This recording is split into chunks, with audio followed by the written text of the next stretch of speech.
because it is his companies like Cafe Coffee Day and so on that can really spur this type of growth forward. But equally, we in India have an extraordinary opportunity in our lifetimes. We have an extraordinary opportunity in our lifetimes, and this future is in your hands.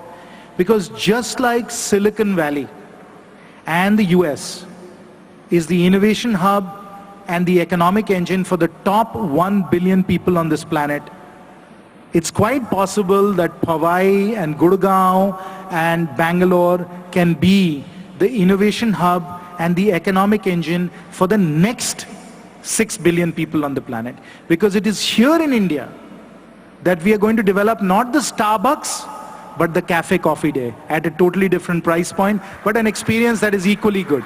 It's only in India that we are going to develop the Splendor motorcycle that is exported all around the world. It's only in India that we are going to have the telecom rates that are the lowest in the world. It's only in India that we are going to have shampoo sachets and pan masala in sachets, and it's only in India that we will have the ice cream that's the cheapest and the best in the world. That's what India can do.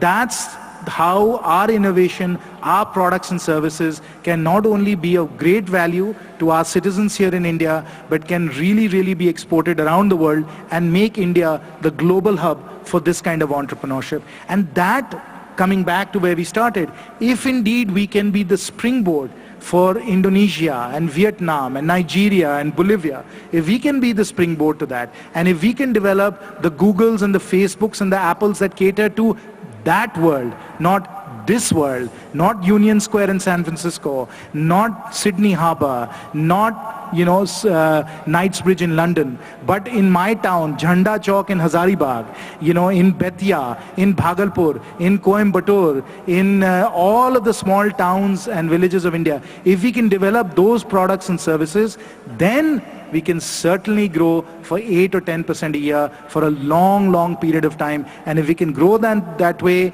ladies and gentlemen, we will eliminate poverty from this country, and that is our most overriding priority. Thank you. Before I come to the final part of our conversation, one quick update that I wanted you to share with the audience. July 2014, there was a fund for boosting entrepreneurship, startup venture fund of around 10,000 crore that was announced. When do you expect it to take off? What are the timelines right It's already taken off. It's called the India Aspiration Fund. We've given it a first tranche of 2,000 crores. I think about 700 or 800 crores has already been sanctioned to venture capital firms in India. You have to understand, friends, that 90% today or 95% of India's venture capital comes from outside of India.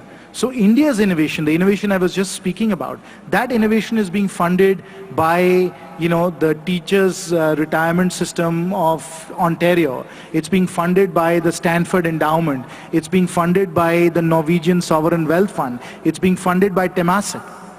We need to fund Indian innovation here in India. And so we need to build a domestic venture capital industry, and to that end, we studied the best practice examples around what the Britishers have done, and on the basis of that, we created the India Aspiration Fund so that we have domestic venture capital funding Indian firms that are working on India's problems. Okay. Final question to you. This is to do with ease of doing business, something that will resonate with this entire audience here. Extremely difficult for people to set up businesses, exit businesses, whether it's a large company, small company. Lots of changes have happened. How is the ease of business framework looking like at this point of time? That's a very important priority for us. As you know, Honorable Prime Minister has said that we want India to be among the top 50 as far as ease of doing business is concerned. And we are working towards that goal. It will take us some time to get there because, as you know, it's not just a question of what we do in the center. We have to work with the states on doing that. And the Ministry of Commerce has come up with a very, very, very extensive checklist, which we've sent to the states. It's a template by which the states can grade themselves. We will then rank the states as well. So there's a very, very important effort underway to be able to improve the ease of doing business. And if any one of you is worried about the ease of doing business, please please come to my home state of Jharkhand. We are number 3 in the country on ease of doing business. And if you have any problems about opening any kind of business, please talk to me and I'll help you on that. Thank you so much. With that, we'll let you go, Mr. Jayant Sinha. Thank you so much for your time today.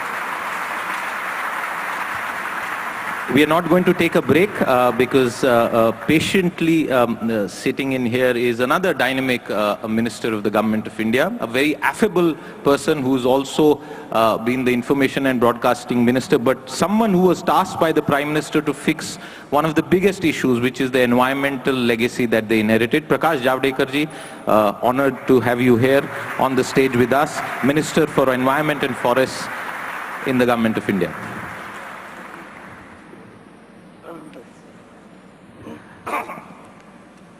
With Mr. Javadekar, there is always the struggle of deciding where to start with, and you must remember that for many, many years he was one of the foremost spokespersons of the Bharatiya Janata Party.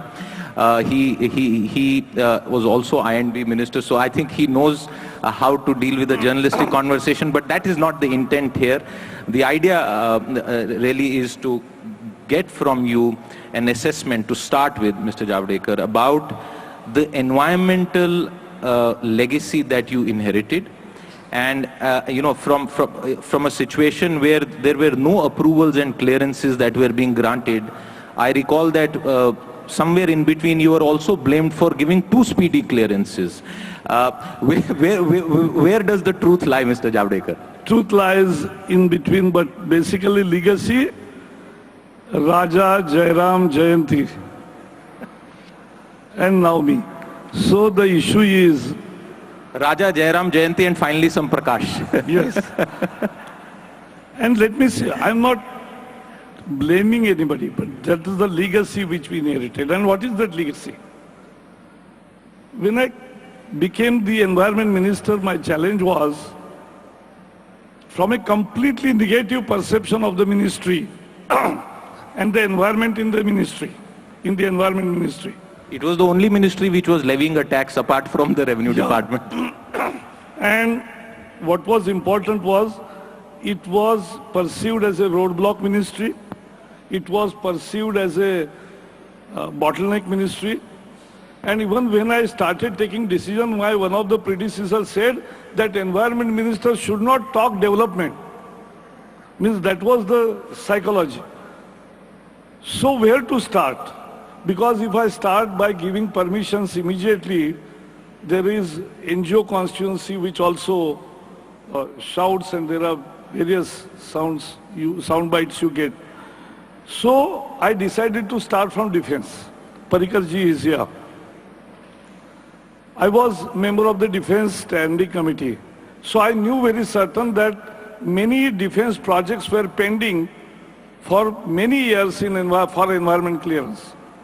So I asked, on the very first day I took the meeting of the officers and asked them that I want within 2 days a status report on environmental clearance pending cases regarding defense ministry. So they said, we'll give you in 2 days.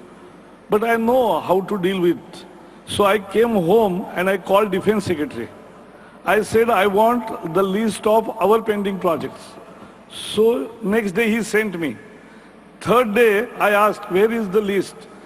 Our ministry people said, oh, it's getting ready. It will take yet another 2 days, but it's not big. I said, no, here is a list of pending proposals of defense. They are 200. And now with next 2 days, you give me the status of it. So they realized that he is not the minister whom we can take for a ride. And therefore, then we started. We decided on policy. People ask me, border road, 6,000 kilometers border road. On the other side of Himalaya, Chinese roads are good and our roads are bad because there is no environmental clearance. You can't travel like this, and we are putting army to hardship because of this. I said, I am granting as a principle, as a policy decision, that 6,000 kilometers of border roads and all defense infrastructure within 100 kilometers of actual line of control are accorded general approval. So thousands of projects immediately went. One officer asked me, sir, what we should write as a policy? I said, right. If country is defended, environment is defended. So it's an environmental friendly policy. And that's how we started with.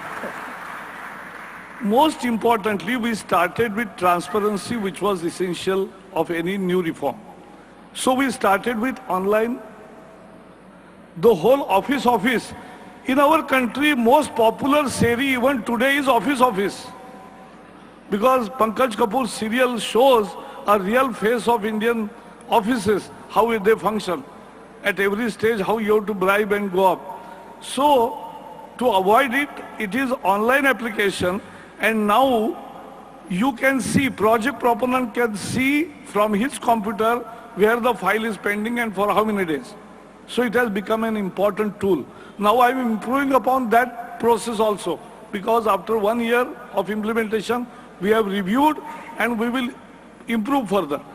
Then when you come with environment impact assessment, our expert appraisal committees used to issue TORs.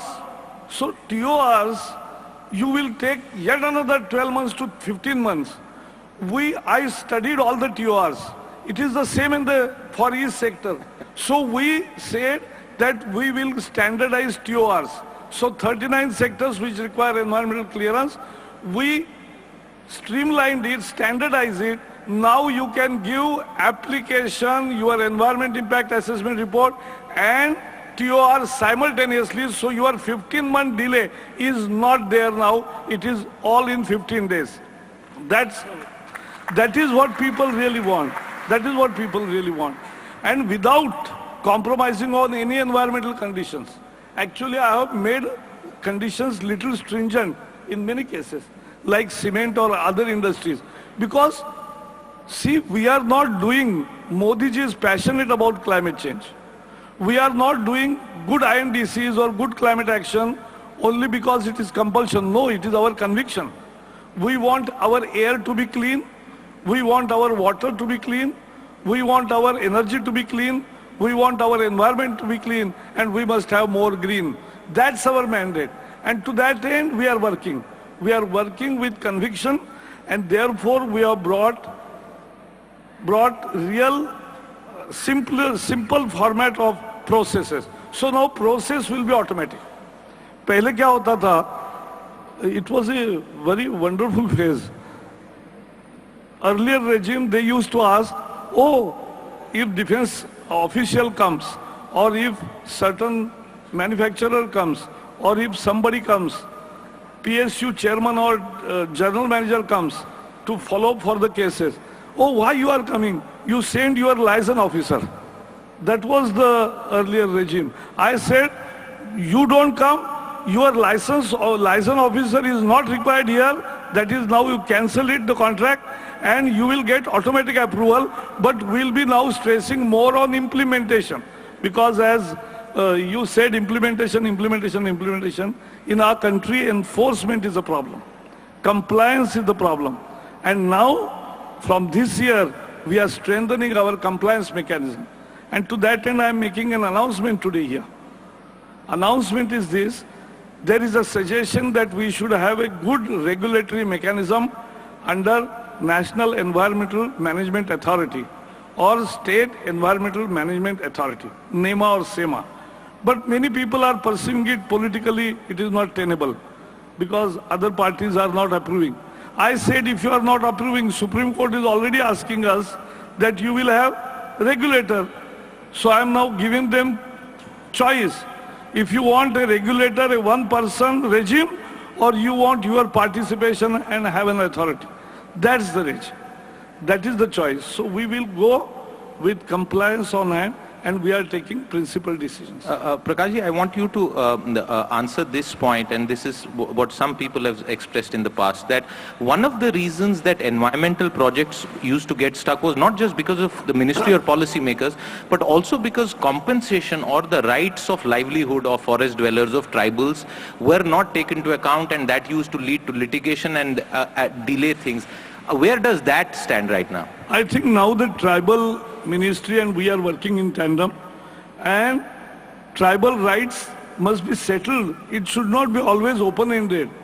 We must give justice to tribals as early as possible. And as the new mineral policy ordinance and now converted act has actually started, the fund has started flowing in, now we are giving part of profit from mining operations to development of those tribal areas, and which is very much important. I must remind the audience that it took 10-12 years for that to happen. No, but after we came, we did it in 10-12 months. Yeah. That's the difference. Okay. Let me now also talk to you about the climate change issue that you mentioned. Climate change, clearly something that you said, it's a belief of the government that it has to be sustainable. You yourself in the past have expressed disappointment over the draft, the Paris draft that it is called, and for the benefit of the audience, it's a negotiating a text where Minister Javedekar on behalf of the government expressed disappointment. I'm going to ask you, what are the specific points, because that would represent India's position as far as that negotiation is concerned? Actually, our negotiators are in Bonn today. So at negotiators level, let them debate. So that's why I will not express my opinion, final opinion here. But today morning, Peruvian minister, they are the co-host because they were the last presidency. So Lima's minister, Purgil Vidal, called me up today. We had long chat and I conveyed to him what is developing world's disappointment with the text and how it can be improved and why it should be improved. And he agreed to it that yes, all we will try, because I said we want Paris to be successful. We must create a responsible regime because we have, as Mahatma Gandhi used to say, this earth is not inherited from ancestors. This is on loan from future generation. And we must give them at least the way we inherited or little better than what we inherited. That is our duty. And to that end, Paris had to succeed. But it has to be equitable and just climate deal. It has to be an equitable and just climate deal, and I think that is an important point that you mentioned. Let me turn to another concern, public concern, both within the country and outside. This is about clean air. India has promised that it will reduce emission intensity, but not the absolute emissions by 2030. How do you sort of marry your emissions goal with the need to deliver better quality of air? Because if we are talking about overall economic growth, Prakashji, then the quality of life is also a very important issue.